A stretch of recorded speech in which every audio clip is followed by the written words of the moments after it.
Sebelum sini di video ini saya akan menganalisis One Piece untuk chapter terbaru yaitu di chapter 1024. Nah mari tanpa basa-basi lagi kita langsung saja wadaw.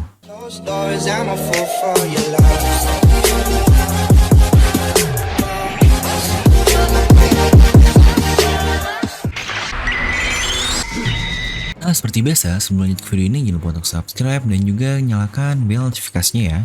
Karena kalian tidak akan tertinggal informasi menarik seputar One Piece hanya di channel Devil Nomi.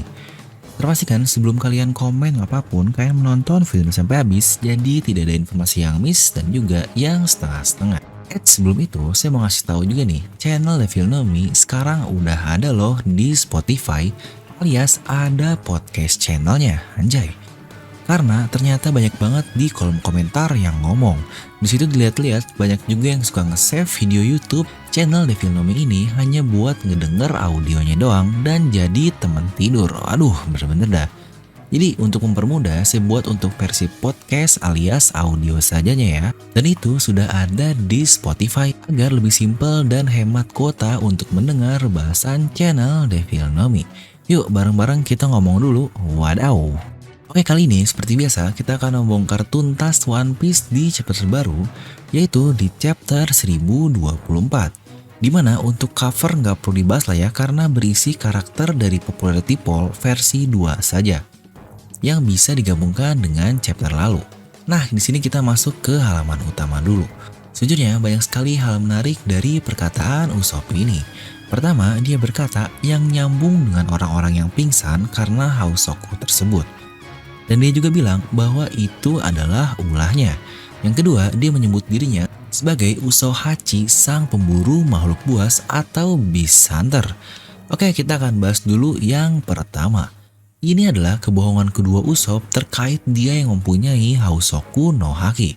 Dan jika kalian ingat, pertama kali dia bilang punya Hausoku Haki adalah ketika di Green Beat di depan para suku kurcaci Tontata. Bahwa guncangan besar itu adalah ulah dari Hausoku no Haki miliknya ini. Yang padahal pertarungan itu adalah antara Torao, Doflamingo, dan Fujitora. Di situ juga dia bilang bahwa dialah yang memingsankan 50.000 anggota Fishman. Yang sebenarnya itu adalah ulah Luffy, tapi dia mengaku-ngaku jika Hausoku Hakinya adalah milik Usopp ini, ya persislah seperti yang terjadi di chapter ini. Hausoku itu ternyata perbuatan dari Big Mom yang berada di bagian lain di lantai yang sama, tapi efeknya sampai ke sana. Dan Usopp bilang itu adalah perbuatannya. Entah kenapa nih, satu kali saja Oda membuat kebohongan ini saya sudah cukup yakin jika Usopp mempunyainya. Tapi ini sampai 2 kali, ini semakin mencurigakan sekali. Ingat, kebohongan Usopp ini banyak banget yang jadi kenyataan loh. Mungkin salah satu yang serupa adalah ketika dia bilang bagian kepalanya ada di poster buronan Luffy yang pertama saat itu dihargai 30 juta berry. Dan Usopp ini sangat bangga sekali bahwa dia akan menjadi terkenal di belakang nama Luffy. Ya seperti dia mengakui Hausoku Hakinya inilah. Dan apakah kalian tahu berapa sih bounty Usopp yang pertama? Ya benar, bounty-nya adalah 30 juta berry dengan wajah Sogeking. Dan itu pun tepat seperti apa yang dia katakan sebelumnya dari belakang kepalanya saja. Dan sekarang pun sama. Lalu masalah selanjutnya adalah dia menyebut dirinya sebagai pemburu binatang buas. Ya untuk hal ini sudah sering banget dari dulu sih dia katakan hal ini. Dia akan menjadi pendekar lautan dan dia juga sering bilang dia mengalahkan Sea King, makhluk buas, monster, dan yang lain-lain. Seperti kebohongan lah yang sering dia katakan kepada Chopper, dia sering mengalahkan makhluk buas atau monster dahulu. Dari sini saja Oda masih konsisten dengan perbuatannya kepada Usopp, terutama sebagai penakluk binatang buas. Ya walaupun di sini nggak ada yang dia kalahin sih, tapi saya jadi mencurigakan nih. Apa ya peran epic Usopp nanti di Onigashima ini? Pasti perannya akan luar biasa penting. Nah yang mencurigakan juga di chapter ini adalah kenapa semua Orochi Kaido terburu-buru untuk datang ke lantai panggung utama. Apa hanya karena untuk ngebantu para bencana saja? Padahal mereka sendiri takut untuk mengganggu pertarungan dari para bencana. Tapi disuruh ke sana ini sudah kontradiktif. Nah menurut saya ini ada hal lain juga sih yang bakal terjadi, tapi ini masih belum terbayangkan juga ada apa. Di sini terlihat kru dari Torao sedang melawan Kroco Kaido dan juga kru dari Kid ini, yang kemampuannya ya sangat aneh lah. Apakah dia akan dapat jatah lawan eksekutif? Sepertinya sih tidak, karena kru dari kedua orang ini tidak di highlights begitu besarnya, ya paling lawan fodder-fodder biasa saja lah. Nah, kembali ke Kaido dan Yamato, di sini Kaido benar-benar menganggap Oden sebagai musuh bebuyutannya. Bahkan anaknya sendiri pun yang mengaku sebagai Oden saja seperti mengajak perang untuk Kaido ini. Nah, ngomong-ngomong nama senjata Kanabo Kaido udah pernah saya bahas di bahasan SBS terbaru, mungkin kalian bisa cek langsung untuk videonya. Dan sekarang kita masuk ke flashback. Yamato yang punya Hausoku tidak aneh sih, karena kita pun sudah lihat dia clash dengan Kaido dan ada efek petir hitam. Tapi yang gilanya adalah itu saat dia berusia 8 tahun loh. Dan dia sudah meratakan banyak orang-orang hebat lah yang notabene itu anak buah Kaido alias bukan Kroco yang manusia normal. Ya bukan seperti Doflamingo yang dia memingsankan orang-orang biasa saja, atau seperti S dulu yang memingsankan bajak laut Abal. Tapi di sini Yamato memingsankan anak buah Kaido loh. Walaupun dia sendiri belum menyadari tentang Hausoko ini, tapi kemampuannya ini benar-benar menjanjikan atau promising seperti kata-kata dari Kaido ini. Lihat di sini, tubuh Yamato kecil ini benar-benar besar ya, seukuran dewasa yang sedang membungkuk. Ya nggak aneh sih, dia di usia dewasanya aja setinggi 3 meter lebih. Tapi Momonosuke sekecil itu gedenya cukup tinggi juga ya, di kira-kira 2 meteran. Dan ini gila banget sih untuk Oda Sensei pengkarakteran atau mungkin membuat image dari karakternya ini. Yamato di usia kecil yang walaupun sebengal itu dan dia mengalahkan orang-orang dewasa bajak laut, tapi dia dibikin tetap sebagai anak kecil yang inosen banget. Masih takut akan kematian, masih terpaku kepada ayahnya yaitu Kaido. Apalagi waktu dia kelaparan ini benar-benar bikin karakter anak kecil banget nih untuk Yamato. Dimana di sisi lain banyak serial lain yang masih kecil aja udah dewasa banget dan akhirnya malah menyelamatkan dunia. Ini bener-bener waduh. Nah, ngomong-ngomong tentang Kaido, waktu mudanya gagah banget ya, mirip banget kayak Katakuri untuk stylenya. Lalu mengenai keenam pedang yang Kaido tancapkan itu sebenarnya cukup mencurigakan sih. Itu pasti bukan pedang abal-abal. Karena kita lihat gagang dan subanya sangat beragam, ya seperti pedang khusus samurai lah. Dan sekarang kita masuk membahas Shimotsuki Ushimaru. Dari tampilannya ini kurang lebih dia ini 90% udah Zoro banget lah. Nih Zoro 1, ini Zoro 2, dan ini Zoro yang ketiga. Benar-benar bisa kita bilang secara fisik saja ini dia sudah pasti orang tua Zoro karena mirip banget. Dan jika dilihat dari timelinenya, seharusnya dia ini umurnya lebih tua dengan Oden lah. Dimana usia Oden 20 tahun yang lalu di 37 tahun, kemungkinan usia mereka ini di 40-60 tahunan lah untuk para samurai ini. Karena selain alasan mereka bilang 20 tahun ini terlalu lama untuk mereka, mari kita coba lihat ketika Oda menggambarkan Zoro di usia 40 dan 60 tahun.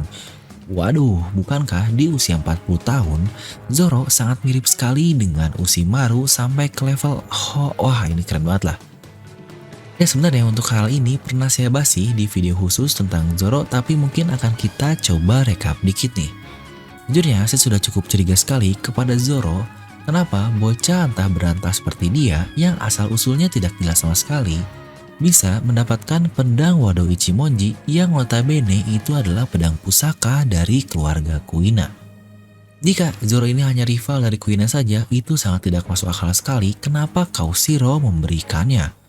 Dimana di video tersebut saya berkata bahwa Kaushiro ini merasakan ada yang berbeda dari Zoro dan dia mempunyai ambisi yang mirip dengan Shimotsuki Ryuma, leluhur dari Kaushiro ini, yang sesama juga satu klan Shimotsuki. Akhirnya terkonfirmasi juga lebih jauh bahwa Ushimaru adalah keturunan langsung dari Ryuma dan dia sangat mirip dengan Babang Zoro. Jadi secara nggak langsung dapat kita bilang dia ada kemiripan lah dengan Ryuma, sudah seperti jalur lurus. Ya tapi cobalah kita anggap hal itu masih belum jelas. Tidak ada alasan baginya untuk memberikan pusaka seberharga itu, pemberian ayahnya langsung dari Kaushiro yaitu Kouzaburo kepada anak antah berantah yang hanya rival anaknya yaitu Zoro. Kecuali jika mereka tahu Zoro ini adalah anak atau keturunan dari siapa sebelumnya itu. Yang di feeling saya, mereka ini sudah tahu lah jika Zoro adalah anak dari kerabat klannya Shimotsuki.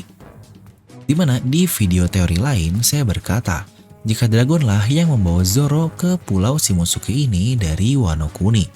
Ya walaupun hanya teori liar sih, tapi faktor pendukungnya adalah Dragon dia tahu tentang Wano Kuni dan tidak aneh jika dia berteman dengan Orochimaru juga. Yang kita pun tahu, Dragon ini ada hubungan dengan desa Shimotsuki karena mereka seperti penyedia kebutuhan lah untuk kapalnya. Yang kita lihat perkataannya di flashback Sabo dan juga Luffy. Ya walaupun hanya tipis lah seperti biasa Oda kalau bikin clue seperti itu. Mungkin untuk lengkapnya kalian bisa tonton saja ya. Insiden penjara ini terjadi 20 tahun yang lalu dan Zoro sudah lahir 21 tahun yang lalu. Berarti pada saat itu terjadi, Zoro sudah lahir di usia 1 tahun. Lah bang, kok teorinya beda-beda sih? Ya jelas lah, pasti beda. Itu namanya berbagai macam perspektif yang diambil dari hipotesa yang ada. Kita nggak akan nemu satu jawaban pasti sampai terkonfirmasi langsung oleh Oda Sensei di ceritanya. Dan bukankah perspektif akan menjadi indah jika menjadi bahan diskusi kita semua, anjay.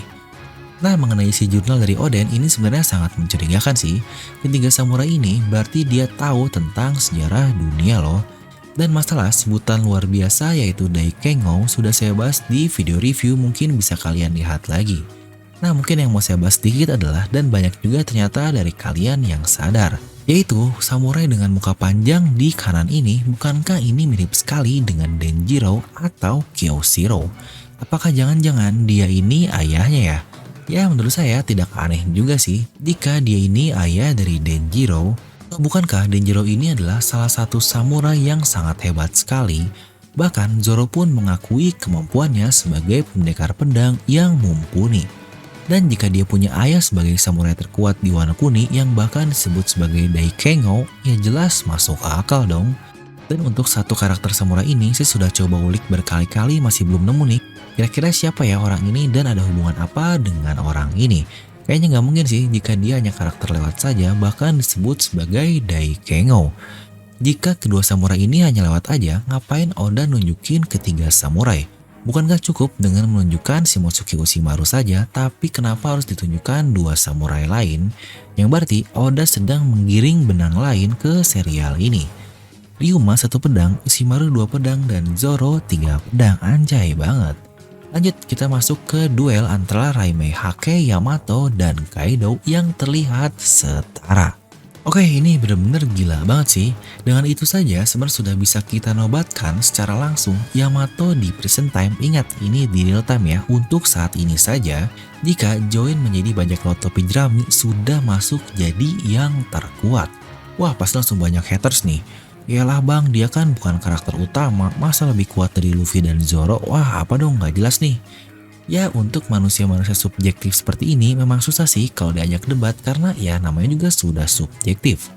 Tapi mungkin di sini saya mau kasih perbandingan aja ya. Pertama di sini Kaido pakai Raime Hake-nya di mode hybrid loh, dimana 2 minggu lalu Kaido dalam keadaan mabok dan di mode manusianya. Ketika dia pakai Raime Hake, Luffy di one hit KO loh, bahkan dia di mode Gear 4-nya.